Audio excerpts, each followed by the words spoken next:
જય માતાજી, જય દ્વારકાધીશ. કેમ છો બધા? તો આજે ઘણા દિવસ પછી આજે આપણે વ્લોગ ચાલુ કરીએ છીએ અને વ્લોગ રાતે ચાલુ કરીએ કેમ કે અમારા ગામમાં ખોડિયાલ માતાજીનો 25મો વર્ષ પૂરું થાય તો એના માટે રજત જયંતિ મહોત્સવ અમે મનાવીએ છીએ ગામ લોકો. તો એના માટે હવે તૈયારી કરવા આવ્યા છીએ. જો તમને બતાવું આ રીતનું ગેટ અને પછી મંદિર બતાવું તમને. આ માતાજીનું મંદિર.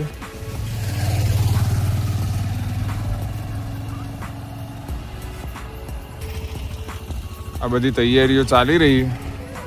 અમે મંદિર શણગારવાનું માતાજીનું, તો એના માટે સજાવવાળા આપણા ભાઈબંધ છે, તો એ આવ્યા છે. તો હવે બધું સજાવવાનું ચાલુ કરીએ. આપણા કાળુભા આ બનાવ કશો વાંધો પીનો છે બધો મંડપ. આ આપણે ગોગા મહારાજનું સધીમાનું મંદિર અને આપણે ખોડિયાળમાનું મંદિર. બધા લોકો બેઠેલા છે આ બાજુ. આ આપણું મિત્ર મંડળ, આ બલ્લુ દાદા એમનું તમે ઓળખતા છે સારી રીતે. અરે આપણે ભાણાભાઈ, આ લાલાભાઈ, પ્રદીપ, પેલો આપણો ભદ્રેશ. મંદિરમાં જુઓ ભાઈઓ બધા શણગાર. માતાજીનો તમને ફોટો બતાવું. મહારાજ અંદર જુઓ. મહારાજ આમ જુઓ કે હા, આ મહારાજ આપણા મંદિરના પૂજારી. જોર શોરથી કોમ ચાલી રહ્યું. બધા હવની રીતે બધા કોમ કર્યું. આપણે આપણી રીતે કરીએ બધું. ચાનો પ્રોગ્રામ કરવાનો પણ પકડ મિલે એવું વિચારીએ, પણ જોઈએ કે ચા બા કપથી લાવીએ પછી તમને બધાને બતાવીએ. બનાવી રહેજો વિડીયોમાં. ચાલો.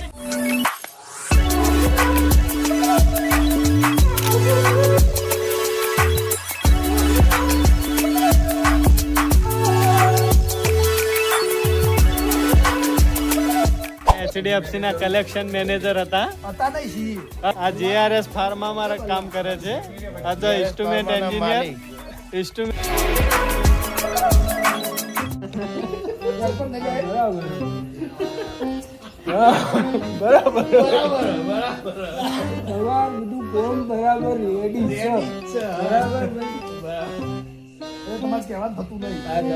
બીજી જફાવારી કરવાની થતી નહીં.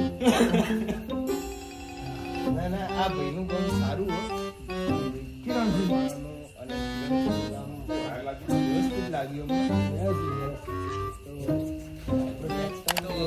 કાળુભાઈ ચા ની સેવા બહુ સરસ આપી છે અને મોટા ગ્લાસ લાયા છે, જોકે પણ ચાલશે. ચા પીવા માટે આ ગ્લાસ લાયા કાળુભાને. આર્યા બે જણા આ ગોડા આર્યા બે આ ચા ઓમો આ પૂજારી ખોડિયાલ માના હે ભાઈ. આ એમના પુત્ર જો નાઠા શેટા. ચા બહુ મોટો થાય એવું બોલ્યો કારણ કે કાળુભાના ઘેરથી આવ્યો કપ.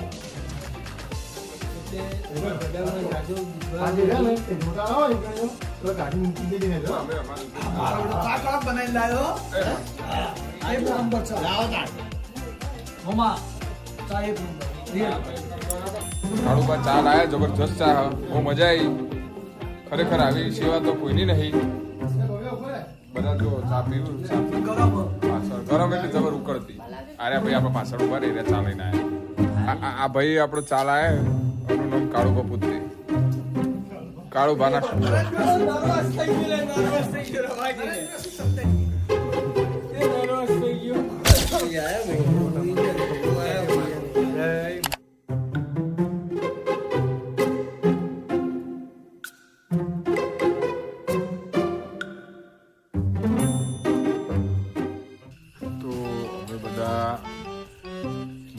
અમે છીએ. બીજા બધા નાહી ગયા. બધા બોનો ગાડી. કોક કે મારે નોકરી જવાના, કોક કે મારે વહેલા ઉઠવાનું. એટલે ભાઈ કાલ તો પ્રસંગ માતાજીનો હાજરી હાલવી પડે. ઊંઘવાનું ના હોય. ઊંઘવી માય કાંગલી કહેવાય. બલ્લુ કાળો ડીસી અને પેલા મહારાજ જેવા મહારાજ જાગ્યો તો પછી આપણે એવું મોટી વસ્તુ એટલે જાગવું પડે.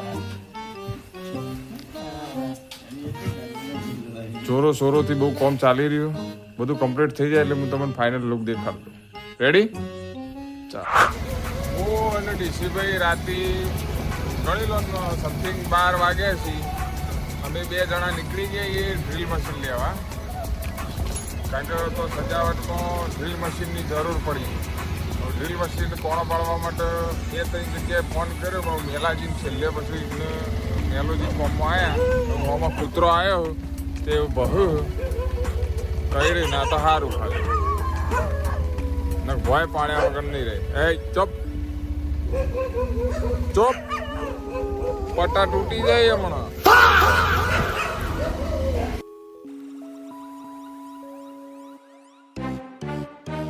મેલાજીને આપણે અડધી રાતે ઉઠાડ્યા. મેલોજી કે લઈ જાઓ એટલે આપણે આવી જઈએ ઘેર. આ ઠગવામાં આવ્યા એટલે આપણે મેલાજી આવ્યા. હા, થાકતા તાકું ડ્રીલ મશીન ચાલો. મેલાજીએ ડ્રીલ મશીન આવી દીધું. હવે આપણે પહોંચી જઈએ ફટાફટ, કોમકાજ લઈ લઈએ.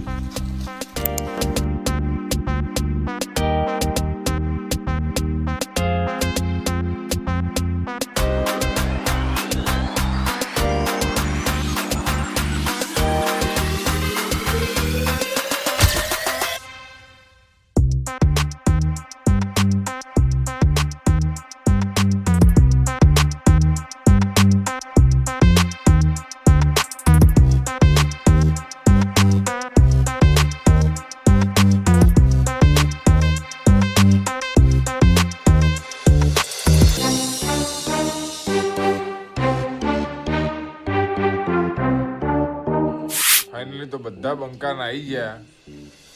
આ બંકો એકલો બેઠો, મહારાજ ને 2 પાછળ જો મહારાજ મોબાઈલ ફેદી અને પેલા 2 ઉપર પેલું લગાવે. બાકી આટલામાં કોઈ નથી. જો કોઈ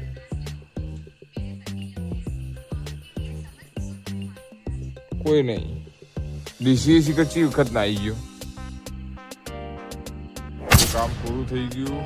મહારાજને 2 છેલ્લે બીજા બધા જતા રહ્યા. હવે અમે નીકળીએ, મળીએ ફરીથી સવારે.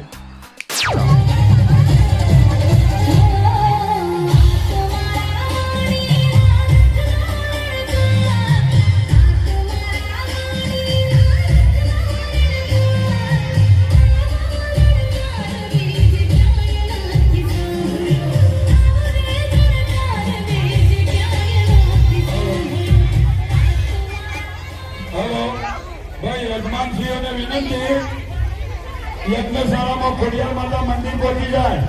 યજમાનશ્રીઓ હવનમાં બેસવા માટે યજમાનશ્રીઓ સત્વરે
ફરી પાછા આપણે આવી ગયા છીએ ખોડિયારમાં. કાલ તો મજા નથી આવી, જેટલો ઉતાર્યો એટલો ઉતાર્યો, પછી તો ઉતારવાનો મેળ નહોતો આવ્યો કોઈ. ફરી પાછા આજ આવી ગયા સુખ શાંતિ માતાજીનો અવસર બધો પતી ગયો. અને હવે પછી આપણા ભાઈબંધ આવ્યા કિશનભાઈ, તો એમનો બધો સામાન એમને કાઢવાનો હો. મહારાજ તો હાજર થયો નહીં મંદિરે, ફોન કર્યો મહારાજ કે હું આવું ત્યાં સુધી આપણે રાહ જોઈએ. બાકી બહારનું જે બધું હતું એ બધું મટીરિયલ કાઢી દીધું, હવે અંદરનું બાકી છે. એન્ડિંગ કરીએ બ્લોગનું. ચાલો.